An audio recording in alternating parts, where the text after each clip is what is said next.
Um, so Amir, is there anything you want to say to this community before I start asking you some very hard-hitting questions?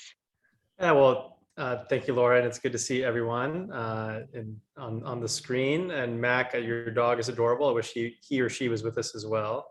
But I want to thank Arts Vote ATL for hosting this. I know it's a lot of work to pull together a lot, race and district specific forums and panels and debates. And so I just commend all of you for spending the time to participate in as many of these as you have and to organize them, because I know it's no small feat.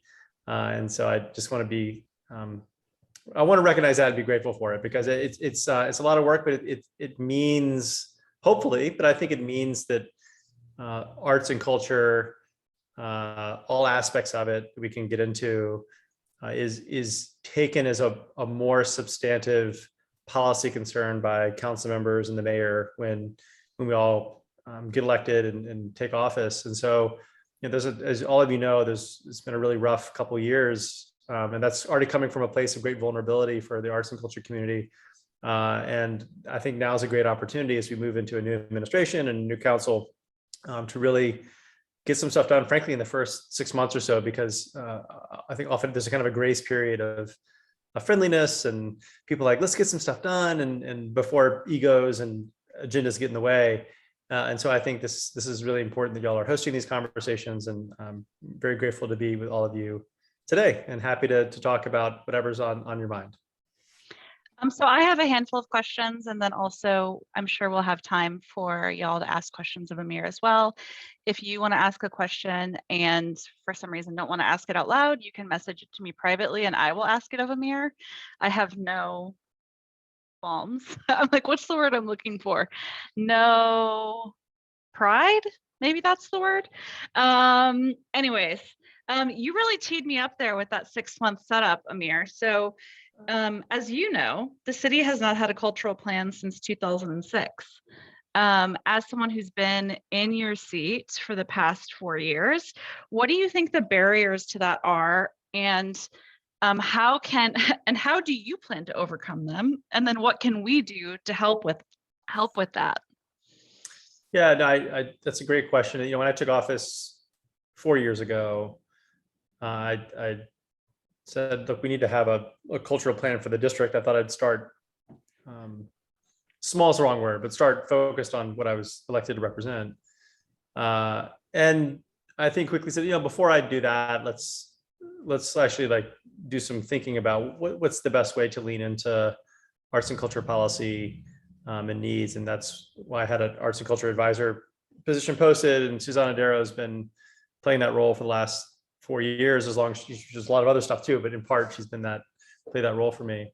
And at the time, I didn't press too hard on the culture plan because Bloomberg was working with the administration on moving us towards some sort of culture plan. I think something out there exists, but has never seen the light of day, that I think is somewhat critical of the city and how we've structured our arts and culture programming and funding. And I was actually thinking before this call,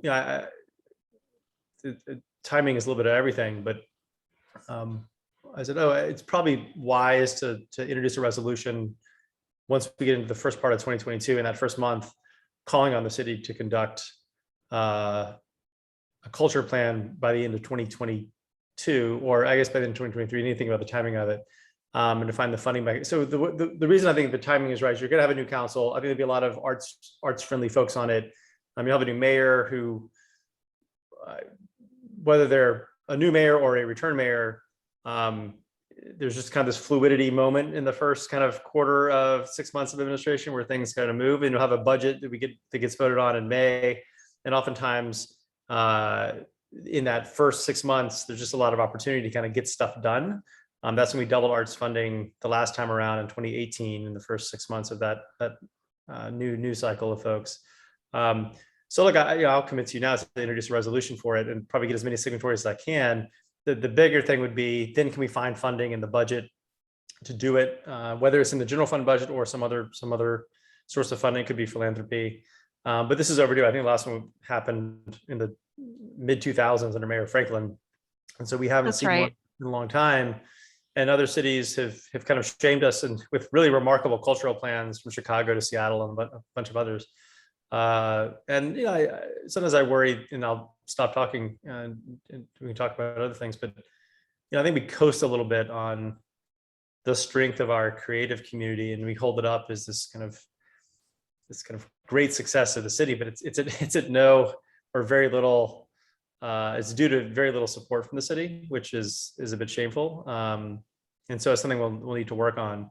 I think there's other things we can be doing, and part of it's just an open conversation with all of you, but other things we can be doing to support arts funding as well. But from a cultural plan perspective, we're overdue for one. And so you have my word, I'll be sleeves rolled up, ready to tackle this in the beginning of 2022. And the reason I don't want to do that, it's going to get lost in election shuffle, and we only have Totally 4 weeks left. And frankly, I got a couple other papers I'm trying to get through, but we'll jump on it.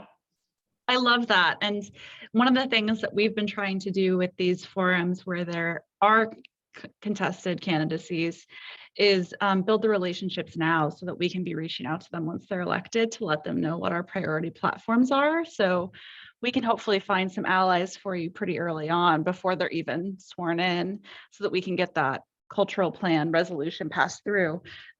You teed me up very well for my next question, which is there's always a lot of priorities at the city, and especially now. And I'm curious, how can we keep arts a priority from a funding perspective and just from a visibility perspective? And what have you learned over the past 4 years that's going to is there any way that you're going to change your approach, I guess, is the heart of my question. Yeah, so I think, one thing, not surprising that I've learned over the last 4 years is inevitably there's certain core city services that, you're right, everyone's asking for funding, right? Whether it's parks or infrastructure or public safety, whatever it may be. I mean, it's a very competitive environment for a limited amount of funding. And this is true in every city in the country, but often in that, and y'all are well aware, often in that kind of tussle, social services and arts and culture tend to kind of fall to the backside of priority lists. And I think that from a messaging point of view, what tends to this is another thing I've learned is I think what tends to resonate is economic impact, jobs, and what does this mean for our economy? Even though there's a huge intangible benefit to a robust arts and culture community that extends beyond economics, but economics is what gets people to pay attention, right? So I think kind of leading with that and leaning into that, because council is diverse in its geographic and perspective representation, I think being really astute and nuanced and saying to a council member who may represent a district on the north side versus a district on the east side versus a district on the south side is really highlighting the impact that arts and culture is having in their district economically, but also just like how many like put a face to it, right? We need to show what's happening so that people kind of connect arts and culture, and inevitably they're going to, it's a positive moment in how they think about their community, and broaden how we define arts and culture, right? So I think for some folks it's like, oh, there's a theater around the corner, oh, there's a cute little nonprofit, but oh, it's film, right? And so, but I think it's much more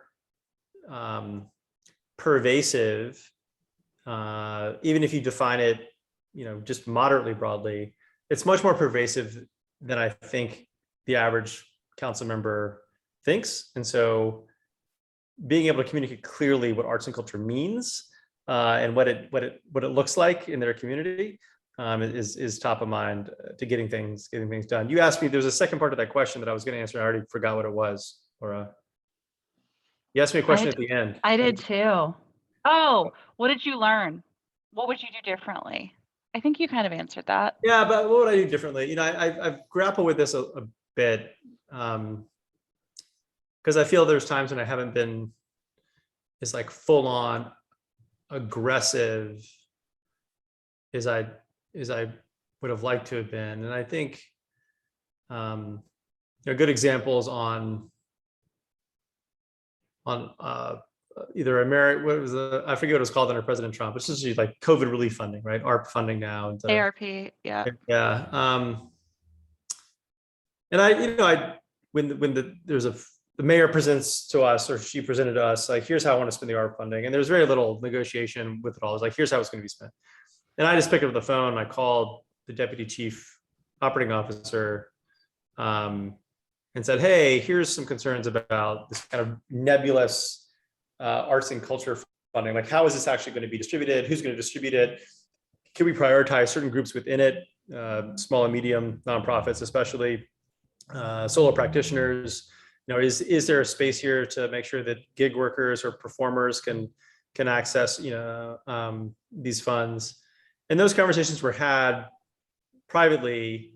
I'm not, they were very amenable and open to it, but I in retrospect, I was like, oh, should I have been more publicly visible to kind of, it's always this debate, right? Like, I can go in guns blazing and go to the media and put out a resolution and kind of pitch it be good, but then you're going to lose trust to work with them on a whole bunch of other stuff versus just talking to folks and seeing if you trust them to actually deliver it. And so I think kind of managing that a little bit better is something that I continue to, self-reflect on. You and I have talked about this, and I haven't really done the research to confirm that it's true, but it seems like when you look at the swath that District 2 covers, the majority of arts and culture organizations are within District 2, or certainly the plurality, right? Like, we have more arts and culture organizations than other districts. And so I'm curious kind of if you have any advice for us kind of recognizing that, you already said like how we approach different districts and different representatives should be different, but what is it that you are seeing, similarly where you're like, here's what I wish I had done differently. Like, do you have any feedback for like, here's what I wish the arts community had done differently? Well, look, I know it's tough for any, I think it takes time to build political muscle and voice for any, and I don't say this in a pejorative way, but any interest group, right? And I think the arts community has come a long way the last 8 years, and kind of everyone's not going to agree on what the outcome should be or the goal should be, but just even Arts with ATL, like having this kind of collective platform that convenes folks for conversations, that exposes them to what's going on in the city, the concerns that the community has. I was even thinking like, oh, I just introduced this paper to make permanent for a year Atlanta Streets Alive on the Peachtree Street corridor from kind of downtown to Midtown. And that's arts and culture. I mean, that's culture, right? That's kind of a cultural offering that we're creating. And I'm like, oh, I don't think my colleagues see the way they think of it as like a transportation thing, right? And not that you have to have someone representing the Streets Alive show up and kind of be part, but when we talk and think about arts and culture and communicating that to the council members, I think being really strategic on what we hold up, that may not be something you work on every day or that you're even remotely attached to, but it's a really good entry point for winning over hearts and minds of politicians and residents. I mean, residents are easier to, I think residents get it, whereas politicians sometimes don't. And I'm not sure why that disconnect exists, but I think you see other priorities kind of get in the way for folks when we think about, and it's not all funding, right? The film is just like a mindset, which is why I hired too strong a word, why I've retained Susanna. And that, all right, let's think about any policy issue, whether it's transportation or watershed. There's an arts and culture component to everything, or there should be, right? Like if we're, contracting for sewer covers, frankly, is it something that a local metal worker design, or like, some local artist could design and we could produce locally? There are all these things that you could inject arts and culture both into city governance and contracting, but also in how we think about executing the things the city has control over. That was a really rambling answer. I don't remember what the question was, but I hope that was helpful. I think so. And it actually, it made me think about the no parking signs that you did, where you really sought out a graphic design to make it clear instead of those like signs that are white with like all of that tiny print. And so, my question for you is how do we get access to the tables where the big conversations about Atlanta are happening? Affordability issues, transit issues, all of those impact arts and culture organizations and artists.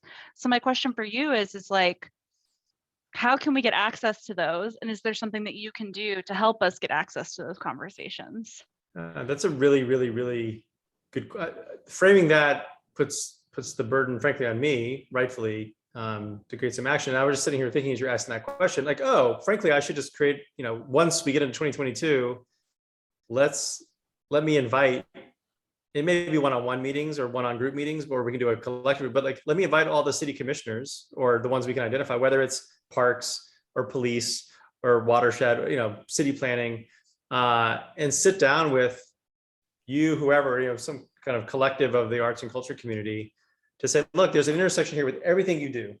And we want to be at the table for how you think about execution or problem solving, and just starting to have that conversation and see those connections. And it may take off with one or two of them, which is better than none. It may not take off with all of them, but I'd love to do that. That just kind of popped to mind, but it's something that, frankly, a good mayor would do, right? We kind of inject it into an administration, but it's nothing that a council person couldn't do. And I'm happy to do that. Wonderful. So I have two things I got to do now. I got a resolution on the cultural plan, and we're going to. Oh, don't worry, Amir. I'm taking notes. All right. And what I was going to say is that cultural plan would tackle these kinds of things, hopefully. So, but to your point, like, let's get it done in the meantime. We've kind of like talked around this a little bit, and I know you were a big part of getting the increase in funding under the current administration. So again, thank you so much. It had a huge impact. Do you have any plans for on how to pursue increased funding moving forward? Yeah, I mean, we have to revisit it, right? I mean, even the jump from 1 to 2 million still puts us far behind southern peer cities, Nashville and Charlotte, much less other cities around the country, which, are 10 million to 50 million. I mean, New York City is its own beast. It's close to 200 million, but I think this is I have tried to, for me personally, I've tried to make like one strategic budget ask every year. The arts OCA, WOCA funding was my 2018 ask. I've thought to myself, like, oh, when is the right moment to come back and kind of push hard for another big increase? Kind of maybe COVID, 2022. It may be 2022. COVID kind of got in the way. I think we'll have to see. So the short answer is, I mean, there's a few ways to approach it, right? So one is good old general fund ask when the budget comes up. Let's see if we can find a way to add another million, another 2 million to it. I tried, and I was looking back at some of what I've tried to work on this past 4 years before we got on this call. And I really wanted to introduce a piece of legislation called the Arts Development Ordinance, which would have been modeled on what a handful of other cities have done. Rockville, Maryland has the best one, but Los Angeles has one. I forget who else. I can go back and look. But it would essentially say to a development, a private development, not a percent for art kind of public development, but a private development over a certain size. So let's just say it's over anything over $50 million or $30 million in cost, or a certain amount of square footage, that you have to do one of a few things if you want to build this building, right? You have to either A, contribute a certain amount of money based on the square footage of your building to a public arts trust fund, or you could have a dedicated OCA. There's all the different ways you could do it. B, you get kind of a menu of choice. B, you have to build publicly accessible public arts space on your property, right? I mean, you see this in New York, it's done really well. If you're walking down the street and there's this like fantastic little kind of courtyard, is the wrong term because it's 3-sided, but it's kind of this almost mini pocket park with a beautiful piece of art, but something that's engages the public through an artistic expression on the property. There could be an arts performance venue, density bonus. So all these things you can do to say, in exchange for being able to build this building, you have to contribute either dollars or build something or kind of create something that is a value add for the arts community. And there's cities have done this different ways. I went down the rabbit hole with this like 2 years ago, and essentially got blown back by the law department saying, oh, we think this is an unconstitutional ask. You can't say you can build this if not for giving us this money. It's a kind of almost like a quid pro quo that the state would prohibit. I'm not sure I buy that yet. I think I just have to wait for get a different lawyer at the law department. It sounds like a community benefits agreement. Yeah. In fact, here I'm gonna cut and paste this white paper. Done all over the country. This is literally done all over the country, and I felt for years Atlanta is giving away the store for nothing, and everywhere else in the country, they have these policies in place, except here. Amir, So- are you saying the pushback is that it's against the state constitution? Yeah, that's what I can go back and look at the emails, but essentially law department's like, look, we can't do this. It's unconstitutional under state law. And I at the time, I think I just kind of said, all right, let's put this aside. I haven't revisited. I just dropped a link to a white paper that's on my council website if you want to look at it. That looks at a handful of other cities and ways we could approach it. I dropped it in there, but that's something that's another revenue stream that could be created, right? For a whole host of outcomes that we should be looking at. And then look, depending on what the state legislature and the governor look like, or if the timing is right, we've had a couple failed attempts at that 1/10 of a penny that should go to kind of be a dedicated funding stream for the arts in the city that hasn't come through yet. Frankly, it's very political, and you have to be very kind of strategic and maybe stealth about it. The timing has to be just right. But looking at how we spend our hotel motel tax, which a huge chunk of it goes to ACVB, to kind of go back into this infinity loop of trying to attract big conventions. Fine, I mean, it's part and parcel of our economy, but that's a lot of money that could be directed to arts organizations and cultural opportunities that I think we need to revisit that too. Saskia dropped a question in the chat that is above my pay grade, so I'll go ahead and ask it out loud. Wasn't the Office of Cultural Affairs supposed to hire an artist in residence as part of that expanded funding from 2018, sorry? What happened to that position, and couldn't it be someone who interfaces with different departments within the city to bring an artist perspective? Yeah, Saskia, it's a good question. I don't know what happened with that. It's worth me asking some pointed questions. I'll dig into it. I don't know, but you're right. That role, whether it's called an artist in residence or not, could be someone who's doing that, kind of breaking down silos, cross departmental. Be work. an extraordinary person to do it, but Yeah. the other cities have it. Okay. I think Boston has it, for example. Minneapolis. too. Similarly, I mean, this is not the same, but it intersects. I know that there are conversations around the nighttime economy happening during this election cycle as well. And I'm curious kind of what your thoughts are on that and how you would see arts and culture intersecting with those conversations. For those who aren't familiar, it's basically a movement that the nighttime economy drives so much income, but the only services that are available after 5 p.m. are like trash pickup. You can't get any regular city services. Other cities have like a nighttime mayor who oversees the nighttime economy. So back to my question, Amir.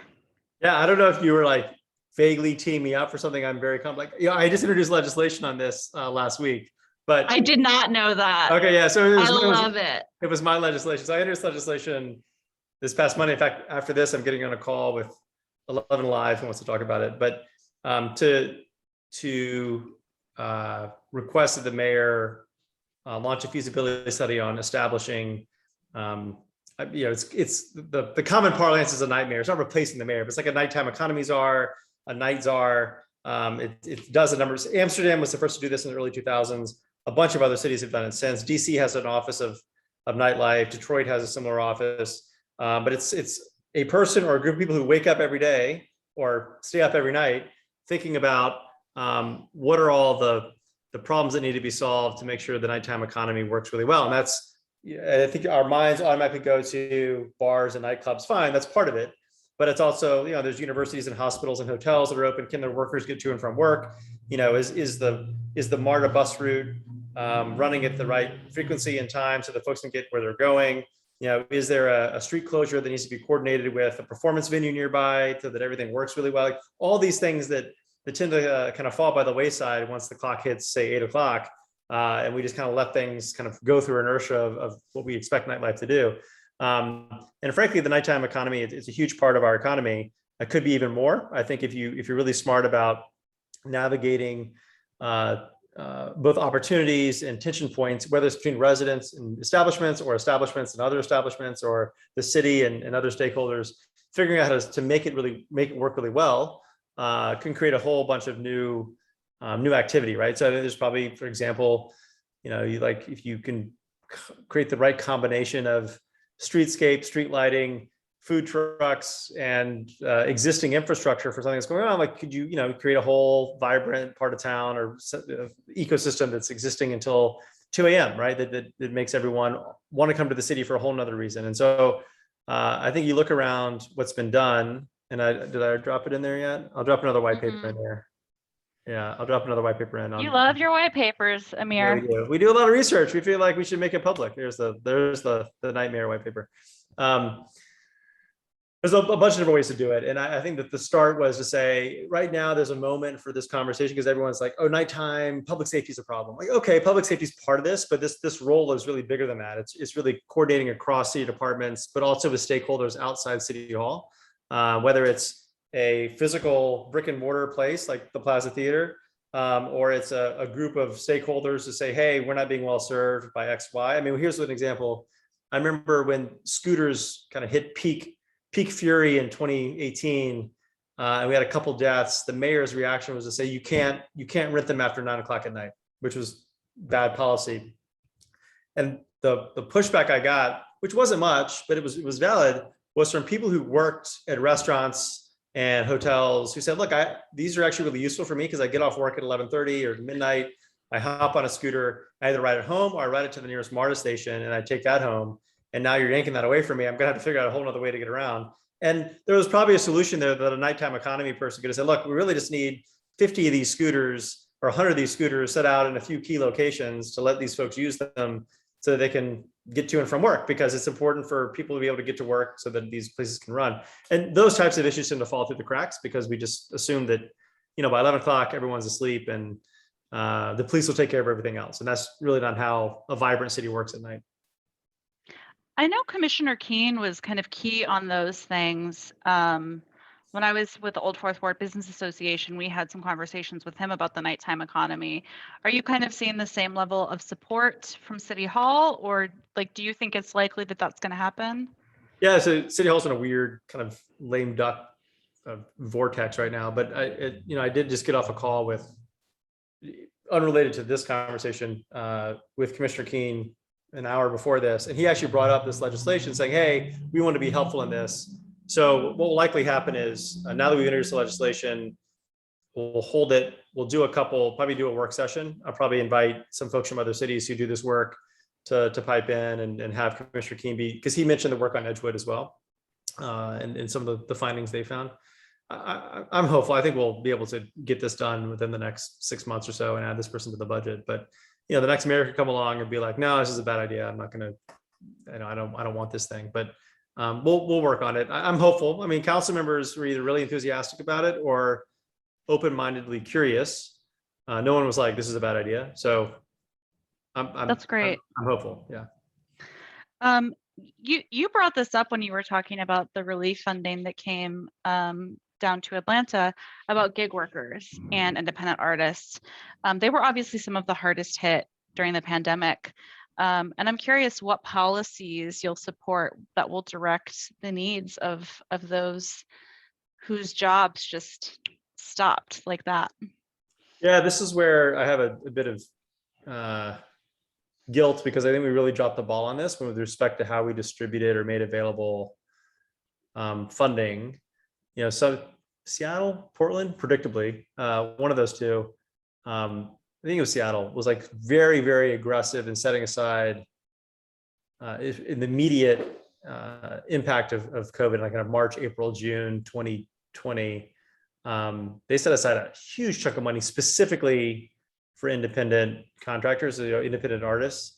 So did London. I mean, London blew everybody out of the water. London and Berlin blew everybody out of the water with the amount of money they set aside for making sure folks could pay their bills and survive, who were essentially solo practitioners.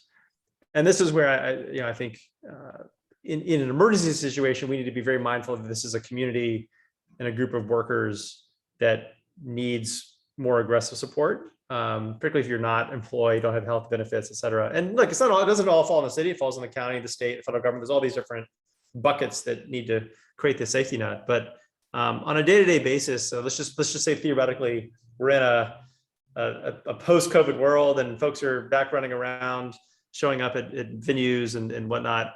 I think that the bigger issues become just accessibility and livability issues. So like, can you afford to live in the city, right? Can you afford to find an apartment or a performance space to do your work? That's got to be front and center. And I'm a big proponent. To some people, want to put my head on a stick these last few months, but I'm a big proponent of density and finding ways to frankly build more housing, which ultimately drives down housing costs. But in that conversation, we very rarely, and I've had some conversations with legal about this, but it's tough for us to say, let's create an affordable housing program just for arts and culture folks. I get it. There's some legal concerns about identifying like one group that of folks who make less than say 40K a year. I'm making up a number.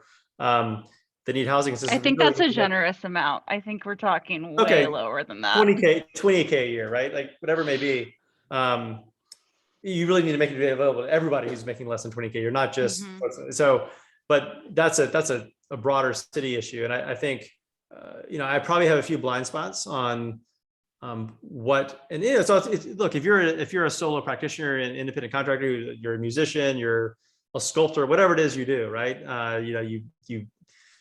You're a graphic designer, you edit films, and you work for yourself.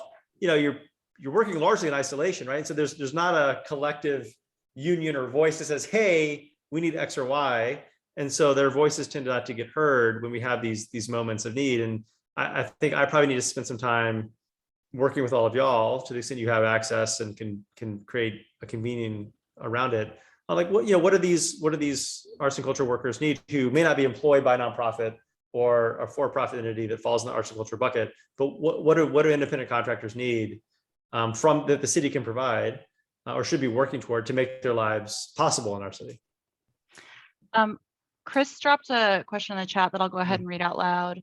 Are there industries or interests that are better organized or more effective in engaging the city and getting their interests met? If so, what is key to how they operate?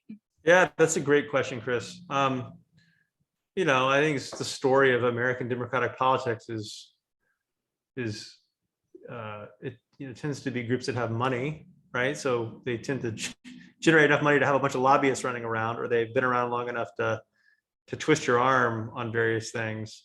But I even think about my first year, I tried to ban like the booting of cars on private lots. I remember that. And, it's like 4 or 5 companies that do this in the city, and they threw a bunch of money at it, right? They hired like 3 lobbyists, 2 of which were former city council members, to go in and convince my colleagues, most of whom any incumbent colleague was like, oh yeah, like you used to work with me, whatever you need. There wasn't any intellectual independence as to whether this was a good or bad policy for the city. And so that's a crude answer to your question, which is like groups, whether it's a long established union or a group of business owners. It's like the Georgia Restaurant Association is remarkable at how effective they are. I mean, they have 2 or 3 people, but they are like whip smart on policy at the state and local level. They have enough members that they command attention when they walk in the room. And they're not like aggressive or jerks about it, but like they're very good on like, here's the data that we have on how this will impact our industry. This is how many workers will impact in the restaurant, the hospitality space. And they're just very, very effective. I mean, they're probably, I would say them. The apartment association is also good in that they're very grounded in like data and policy, but then, they have the resources to lean into that in ways that the arts community here probably doesn't. Now, at some point, this has probably been discussed or thought about in the last 20 years, but like, is there a way to create a Atlanta Arts Association? Yeah, exactly. Right. And you have 1 or 2 full-time people who are lobbying at the state and local level. It's gonna be one person on the gate because that's what's going to be able to afford. But you kind of build those relationships and that political power and capital, and then it starts to work a little bit better. I was kind of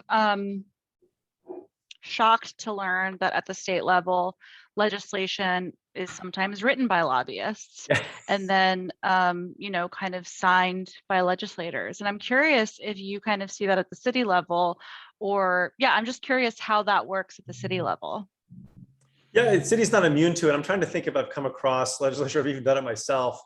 Actually, there was one piece of legislation that I introduced, and we rewrote it, but it was written by the lobbying arm of a private company, and it was to allow for security so essentially like not require a security deposit if you're renting an apartment, to create a third option, Or which is accessibility. yeah. So one of the big barriers to renting an apartment is like having to come up with like an extra month's rent at the start, right? And so, can you either require it be paid over 3 or 4 months, so you kind of do it in installments, or there's a new option called renter's insurance, which you essentially pay, depending on the cost of the apartment, $5, $10, $15 a month, that insures your security deposit. So you're not having to pay that $1,000, $1,500 up front. You just move in and start paying first month's rent. So the apartment owner is covered if, for example, you trash your apartment.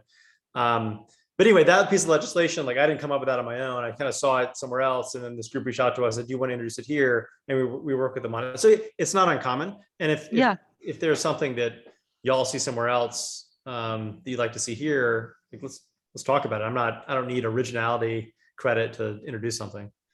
Yeah. This has been not just a hot button issue in arts and culture, but all over the country, as it should be.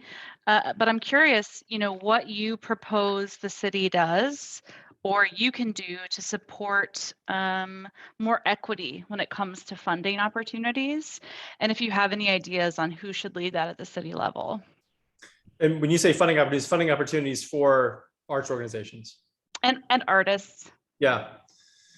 So I think this goes, so much of that, well, we consider and talk about all the different ways the city interfaces with the arts, right? Like Parks is going to have some public art project, and, city planning may do something, but by and large, most of the funding that's going to the arts is coming most cleanly and directly out of OCA, right? And so the grants for services component, and I suspect it's probably overdue to say, all right, let's not to say that the orgs that are getting support now are not worthy, but are there individuals or underrepresented groups in the arts and culture space that are not getting access to funding? And how do we create either a new funding stream, a new bucket of funding that is directed to them, or reprioritize how we use our existing funding? And that's a conversation that needs to happen with OCA and the mayor, once we get into a new administration. But that's also something that I think, it's any council member can raise that issue and kind of push on it, maybe effectively to some better outcome. But it's going to be all the stronger if there's some outside pressure that's being applied to. Wonderful. That's all my prepared questions for you. Does anyone else have any questions for Amir? Go Lisa. And then it's Lisa and then Chris. And one, I was just writing it down, was in the past 4 years, who's been helpful to you on city council? Like who are our friends and who are our foes that we have to convince or worry about? I've not been paying close enough attention. So I'm just asking. So just a reminder to everyone, this is being recorded. Yeah, you can tell me separately sometimes. Sure. I mean, I will answer. You can answer who our friends are. Well, I would say I don't think there's any foes. I think that it's just a matter of priorities, right? And so I think that for some council members, they really believe in the power of arts and culture, and they need to do more to support it. And I think what's interesting, one thing I've learned is that arts and culture means different things to different council members. And so I think this is why I've been saying, you kind of have to have a curated approach for each council member. Based on how they conceive arts and culture in their district or in the city. But I don't think there's no one who's like, someone could make the argument, look, this is not really in the city's charter. We should be focused on public safety, parks, and infrastructure. And you could make a kind of a purist argument about that, right? But I don't think anyone subscribes to that. It's just, when it comes to competing priorities, I think for some council members, it gets pushed to the bottom of the list pretty quickly, but I don't think anyone's a foe. And so I think that's why oftentimes it's a timing moment, a timing issue in a kind of persuasive issue, right? How do you persuade someone that this is equally important or not more important than all the other competing interests that exist? I think that, Councilmember Archibong is we've always kind of come together on issues like this, and I think we share a lot of this similar institutions in our two districts. Councilmember Hyde's always been a champion for this type of stuff. Those are kind of two that kind of come to like the top of like, well, like, yes, we're all in. And then everyone else is supportive, but it depends on a whole host of other demands that are on the table. Chris? You mentioned some of the differences we have with other cities, even southern cities, like source of funding. You talked about this, either that special allocation sales tax or, the hotel motel or car rental tax. I wonder, are there other things either structurally or even culturally that are different that you've seen? And what I mean by culturally is like, clearly there's no lack of appetite on spending hundreds of millions of dollars on sports stadiums, right? So like, we're one way or another either funding or underwriting the financing or whatever for a new one every 20 years for each sport. So like, I wonder if there are things sort of culturally where it's like there's not a aversion to doing that, but there is an aversion to, other things culturally. We've mentioned the lack of a cultural plan, so does that then enable, like, what are some of the other things aside from just money? Because I feel like money is sort of a finish line. And I feel like if you back up a little bit more, you start to see what are some of the things that inhibit you from getting across that finish line. Yeah, this goes back a little bit to what this, I'm hoping this answers your question, Chris, but it goes back to what I was trying to articulate early on, which is really getting politicians, whether the state, county or local or city level, to really understand what arts and culture is and means in ways that it's front and center when we talk about economic development and competitiveness, right? I mean, all of us come at it from our own motivations, and our hearts are in it for different reasons, but being able to kind of make it crystal clear what that means, rather than just like, oh, it's, we have this, the Atlanta Film Festival. That's great. It happens every year. What does the city have to do with that? What does it really, what does it really bring to me? But the film, like, one reason I think film is really kind of, by film, I mean the film industry, not the film festival, like really injected itself and kind of elbowed some folks out of the way. It's because it's like a very tangible thing for a lot of folks where they like, oh, they see the streets closed down. They see this film hits the big screen. The state had this tax credit. And there's been this whole economic conversation around the film industry in Georgia in ways that we haven't seen for others. And so I think that's why I keep going back to this is, let's make clear what it is and what the economic kind of argument is for it.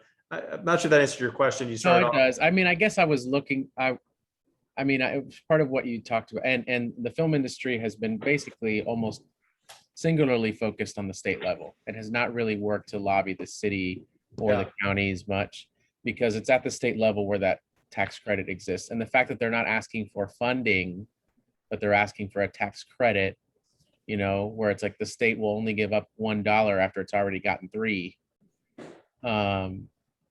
makes it more it's an easier pill for Republicans to swallow than outright funding. And it is always about money. They spent $2 billion of outside money this year. They spent $3 billion. They spent $4 billion. It's always money. It's never like film is important. It's never, it's money and people employed, and that's it. So that makes me, I guess in a way I knew that, but I was wondering if there were other nuanced components to it. And I was sitting here thinking there's a soft power approach that needs to be, yes, to everything you just said, but a decade ago, 11 years ago, I was on the board of the Atlanta Bicycle Coalition at a time when, there's like, bike activists, and there's some there's this momentum toward more bike infrastructure in the city, but there was a disconnect between elected officials and kind of where the advocacy community was. And we held I think it was just like a happy hour specifically for city council members. And I remember thinking, like, after that, like, everything just went much more smoothly with conversations around bike infrastructure. And that's something the arts community can do to actually great effect, is like, once you get through the election, like, right now Arts About ATL is very set up for election year, but there should be a regular touch point inviting elected officials to sit down with you all, right? It could be casual. It could just be like a Right. happy hour somewhere. Maybe throw in a performance, right? Or from one of these solo artists that you then can like twist arms and say, hey, this is someone you have to support. This is what support looks like. But building those relationships is really fruitful. It occurs to me too that every industry from a soft power or show of force standpoint, if they've got enough money to have a lobbyist, well then clearly there's sort of a kind of back of the mind message. Well, clearly they're making enough money and doing enough business for this to matter, for them to pull together resources to do this.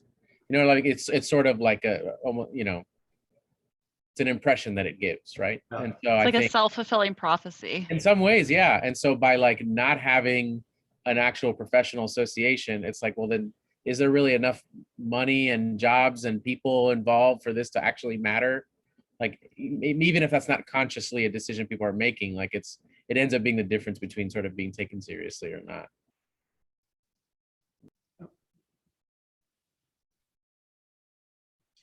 I have a question. So one thing, I was around during the 2000s, whatever the last cultural plans, the last series of cultural plans. I was involved with all of them. And I have to say that I have a sort of jaded opinion of that, because I can't say that I saw much come out of those cultural plans. I'd be really curious to look back at them now and see if anything actually did come from those cultural plans. So I felt like I went through at least 3 or 4 cultural planning processes, of which there was no additional money, no additional support, and no additional nothing, except we had a plan. So I would just, encourage people to look at what that was, see if anything actually did happen that was in that plan that helped move things forward, and make sure we don't get stuck in planning and then we don't do anything with it, really. Yeah, I think the 2006 plan recommended, and this is 2006, right? The city's funding jumped to 10 million, right? We just got it to 2 million a couple of years ago. So Right. to your point, it's one of those quintessential Atlanta moments of we have a really good plan that goes to sit on a shelf somewhere, and we need We would all feel a little jaded. I would feel more jaded about, we're gonna have a plan, great, but if there's no buy-in to the plan, then what's the difference, really? I think part of this thing here's 3 things that need to be done, like very concrete, whether it's 3 or 4, whatever it is. Whatever, yeah. Right? But like some very concrete stuff. The housing community has been good with this. Kind of House ATL is, 3 years ago, they came up with a list of recommendations on how to tackle affordable housing challenges, some of which were beyond the city, but some of which were the city could do. And it's been a really good roadmap to say, okay, here's the next thing we need to do, or here are these 2 things we could do, funding or legislatively. And so I think that whenever we get to a culture plan next, it needs to be very concrete on what's recommended. When you said that about the housing, was that city led or was that housing community led? It was housing community. It wasn't led by the city. It was led by nonprofits and philanthropy. Yeah. But Now, I'm wondering if that's the key, is that it needs to be led by the people. I think there were enough city stakeholders invited to. It was a very big tent, right? It was a big tent conversation within a year or so, Right. where folks, I think, where elected officials said, we've been part of this and we've been thinking about it with you, and it makes sense now for us to try and implement these. Well, I think if we're not clear about who owns it and who's responsible for the outcomes and what resources it takes to have those outcomes, and if there's nobody holding anybody accountable for accomplishing things in the plan, then the plan just sits on the shelf, so you can have the best plan, but if there's nobody who's charged with running with it and nobody charged with oversight, it won't get anywhere. And nobody bought in that actually has to implement it. I think that there was we had a lot of people participating, but almost so many that there were so many demands and things that it could never really actually be actualized, Well, we are getting close to time, and I want to be respectful of everyone's afternoon. Amir, do you have any final words, anything you want to ask of us before we close this out?